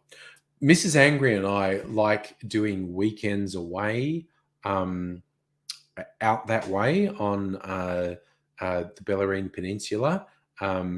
We found the perfect place. It's actually a fucking winery. They have I guess it counts as a small vineyard, but it's pretty impressive. But they built these units that you can rent to stay in, which are beautiful. And they make food and they make wine. I'm not a wine drinker, so I don't care, but I do like their food. And it's a nice place to stay. Just up the road is the Flying Brick cider, which is fucking great. And there are a couple of distilleries within a really short distance of there as well. So Mrs. Angry and I love going there for weekends away. I've actually found a couple of like recently we went to Dramana, which is the Mornington Peninsula. You get the two different peninsulas around Port Phillip Bay in Melbourne. There's Port Phillip Bay. The Bellarine Peninsula goes out past Geelong, and the other way, the Mornington Peninsula goes there. But we stayed out at Dramana, and went to the Jimmy Rum Distillery and the Bass and Flinders Distillery is great. I recently found there's another distillery quite close to there that I want to go to. It's great. Safa, we have not been to Yakandanda yet, but we're fucking going, I tell you. Not necessarily, wait till the peak of this weird fucking COVID outbreak happens. But maybe as soon as March. Maybe as soon as March, we might go to Yakandanda because that is a great area. Ooh, Nettie, you had a seedlip mock. I saw you posted that on the socials. You were having a mocktail and you said it was really good. Safa, we do get very windy down here. Across the bay sometimes, very severe winds. We haven't had really bad winds and storms like exactly here where I am for a while. There's been some big ones kind of all around us over the last couple of weeks, months, but we haven't had a really severe storm with wind and stuff right here. Kirsten, Yakandanda is awesome. Okay. Yeah, probably, maybe as soon as March. Mrs. Angry and I might have a weekend away in Yakandanda because that's fucking cool. It's pretty cool. So, Safa, small outbreak in Albury. There's no small outbreaks at the moment, man. Everyone, COVID is fucking everywhere. But a lot of the speculation is the peak might happen at the end of January or halfway through February, because then basically everyone's fucking been exposed, and maybe it'll get better after that. I don't know. We are in the fucking worst timeline at the moment. I don't know what's going on. Because you reckon both the distilleries at Yakandanda are good? Yeah, I saw there's two very interesting looking distilleries at Yakandanda. I don't know. Mrs. Angry and I might go back to Dramana before we go to Yakandanda. I don't know. Because we had a weekend at Dramana. Really liked it. And I did find one more place to go to in that area. So I'm a fan, basically. Yes, Australians, we are pissheads, and I fucking love it. We're world-class pissheads. Nobody, greetings and cell mutations to you, sir. Okay, that's all my alcohol. I am not drinking any more alcohol on this stream. Chris, you've been told you may not have a hospital ambulance service for a week or two if people don't get distance. Yeah, no. That's I think shit in the US is worse by an order of magnitude than it is in Australia. And medical people in Australia are concerned. But yeah, I've seen some stuff from medical people in the US that says, oh, you'll need to get ready for a thing where if you call the emergency number, 911, nobody will respond. And if you get yourself to emergency, you won't be able to get in because there will be such a line of people to be treated. So there is a serious concern in the US that it's right on the edge of a complete collapse of the medical system. It probably won't get that bad in Australia, but it will probably get really shit. And what I'm particularly concerned about is that it will get very bad for the staff who work in hospitals, etc. They're already fucked. They have had 2 years of horrible strain and stress. They are way past any reasonable limit, and they're being asked to do more. And I'm very concerned by that. So, yeah. Water. Oh, my God. Water suddenly tastes so good. Oh, my God. Yeah, Chris, I'm sure you do have massive crowds at sporting events. Yes, for doctors, nurses, everyone who works support in medical centres. Amazing. Nobody in Annette getting horny on Maine. I love it. I, uh, it's like, okay, I am half Tim Smith at the moment, which it means I definitely would not attempt to drive a car at the moment. If I drove a car at the moment, I don't think I would just fucking crash into someone's fence like Tim Smith did. Definitely significantly over the limit, though. I would probably run over a pedestrian or crash into another car. So I'm just staying at home, basically, is what I'm saying. So I think I'm like half Tim Smith at the moment. When you're fully Tim Smith is when you make real fucking bad decisions. Whereas I'm half Tim Smith, so I know I'm pissed, but I'm also rational enough to go, I need to just fucking lay low at the moment and not do anything. I know, Kirsten, aren't nobody and Eddie cute? They're very cute. I'm such a fan of love in the chat. So, oh, this is weird. I was enjoying those cocktails so much. Now I'm drinking water, and the water tastes really good. The water's like, oh my God, yeah, water is fucking great. So that's telling me all I need to know. Like, yeah, I definitely needed to stop drinking the alcohol and drink a little bit of water before bedtime so I am hydrated and hopefully will not have a headache in the morning. I'm definitely not pissed enough to have a hangover, but sometimes if I have a couple of drinks, the next day I'm just, you're not sick, but you're not 100%, and you're just going to.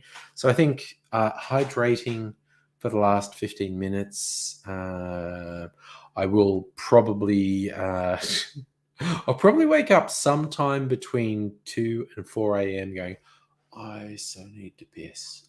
I absolutely cannot stay in bed. I need to. And I will have my fucking headgear on, my CPAP machine. Okay. I've got a machine pumping air out my nose. I need to switch that off, take it off, stumble in the darkness, sit on the toilet, take a piss, probably drink a cup of water, and back to bed and put the headgear back on.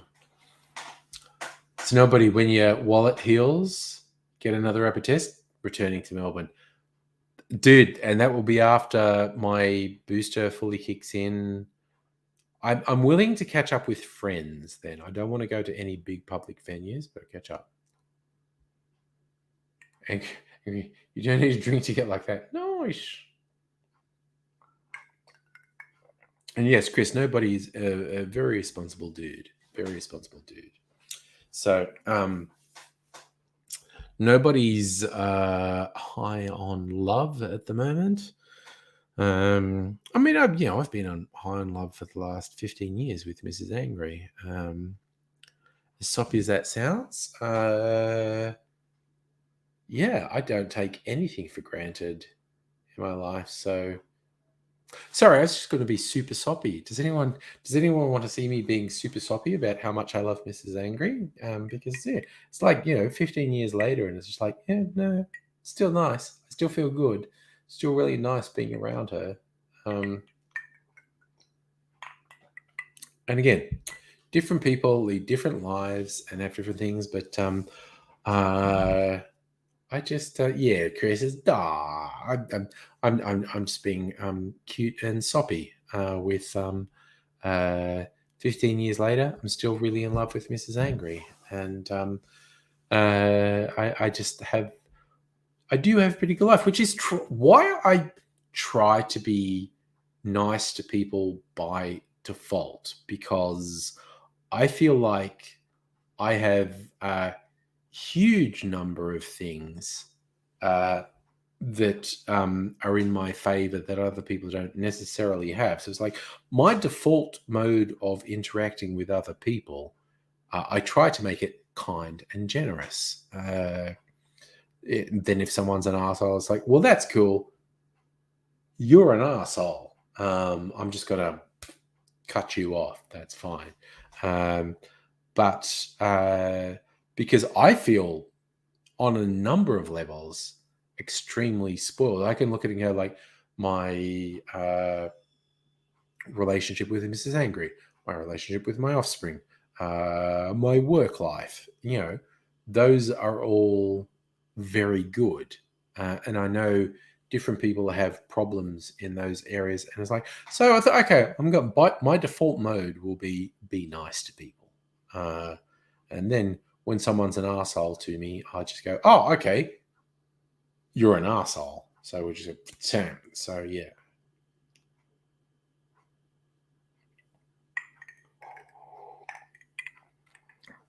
So yeah, and look, I don't always meet my own standards. I admit that. I don't always meet my own standards.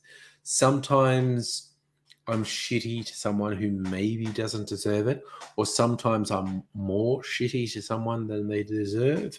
I am a flawed individual. I make mistakes.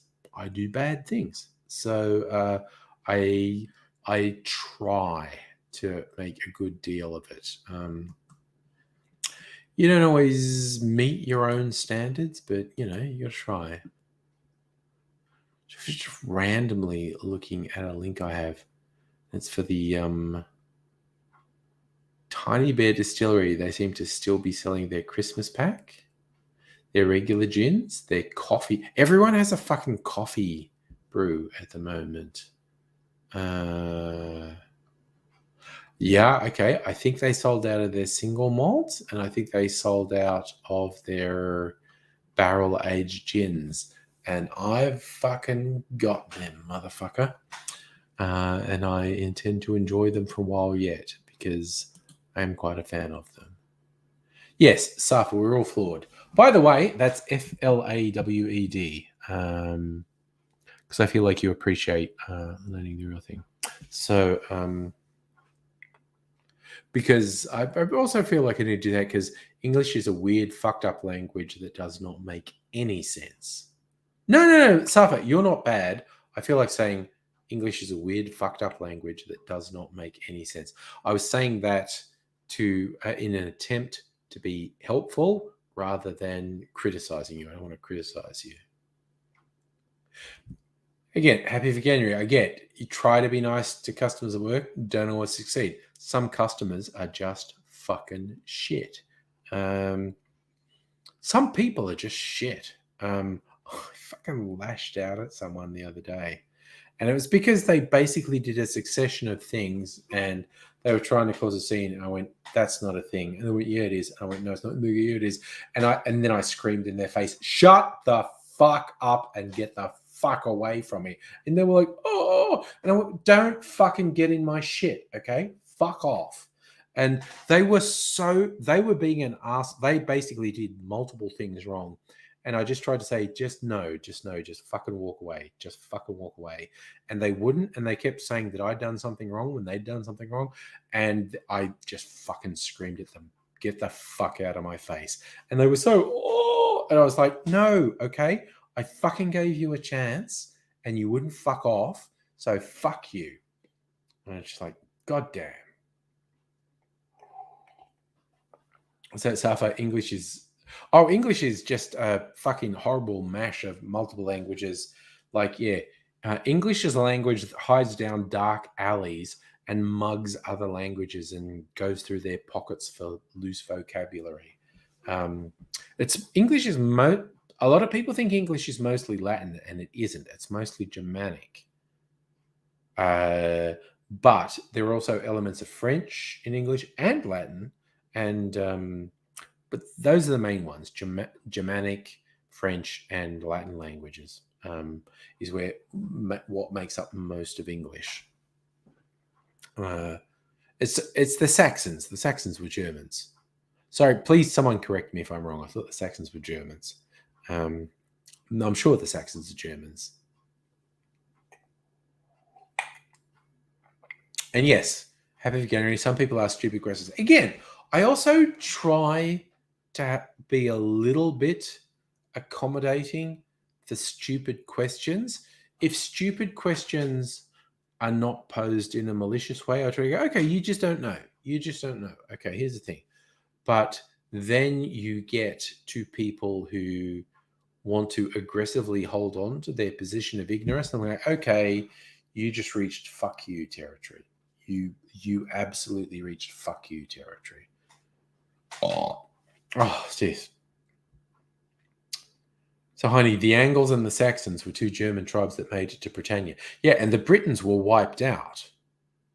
The Britons were wiped out by the Angles. And then the Saxons didn't necessarily wipe out the Angles, but they ascended to power over the Angles. But yeah, as far as I understand it, the Britons were basically wiped out. And then, of course, after the Angles and the Saxons, you get the Normans, who were French. And in fact, the Normans were Vikings who settled in part of France and became French and then invaded England. So England's got all those fucking hybrid of Germanic, Norse, and French peoples. Oh, Christ, the Romans came before all of that. Yeah, the history is fascinating, and I don't know nearly enough. I don't know that any Roman influence was particularly left in England, because I think between them, the Britons and the Picts and the Celts might have wiped out the Romans. Again, an historian might say to me, you're a dickhead and you have no idea what you're talking about. So I always want to put that proviso in when I say things. Most of the time I go, oh, look, I think I read that and I think it's this. But someone who actually knows what they're talking about might say, oh my God, shut up, dickhead. Happy Virginia, who are the original inhabitants of the UK? I don't actually know how to answer that because I don't know the history well enough. I had assumed the Britons, Britons, were the earliest indigenous people on England. And then to the north, you had the Celts. And there are different Celtic races, the Welsh, the Scots, the Irish. I'm pretty sure the Britons were, again, there's some sort of progression with Picts, Picts, Britons, Angles, and Saxons. But basically, I'm pretty sure at some point the Picts and the Britons were wiped out. I don't remember if the Picts wiped out the Britons or if the Britons wiped out the Picts, but I think the Angles and the Saxons wiped out anyone who was left of both of them. And then there were the Normans as well. And as I said, to the north were the Celtic people, the Welsh, the Scots, the Irish. It's all complicated. It's complicated. Big bad ads. I'm sure the Celts made their presence known throughout England as well. It's a complicated history, and I think our knowledge of it is a little bit rudimentary and flawed because records were lost in the Dark Ages. So I think a lot of what is history is folklore. Again, an historian might say, shut up, dickhead. You don't know what you're talking about. And I'd go, that person's probably right because they dedicated a chunk of their life to learning stuff. And I just said stuff off the cuff that fully affronted them. And they were right to be affronted. Safa, see, that's the thing. There's a theory that the Dark Ages set us back a lot. So without the Dark Ages, we might have had, a moon landing in 1700. And who knows? Oh, who's responsible for the Dark Ages? I should read some history. It's weird. This stuff we're saying now makes me want to read some history because my knowledge of history is incredibly fucking rudimentary.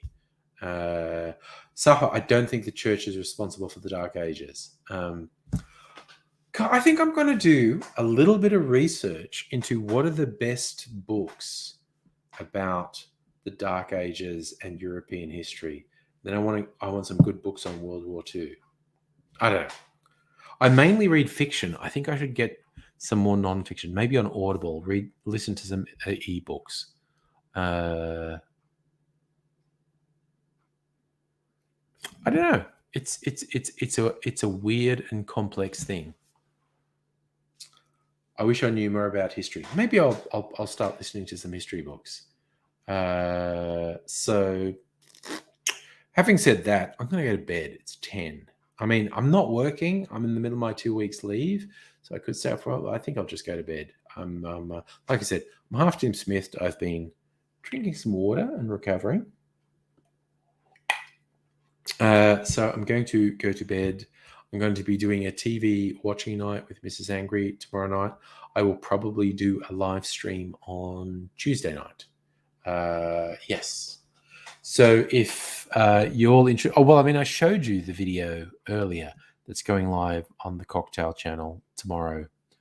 So in about 12 hours, almost actually, literally exactly 12 hours from now, that's going live. And Abigail, we should talk about you doing a video because I plan to do that soon. But anyway, you funky people, take care. I hope you all stay well. And I want to see you again real soon, maybe on Tuesday. But whatever you're doing, look after yourself. Take care.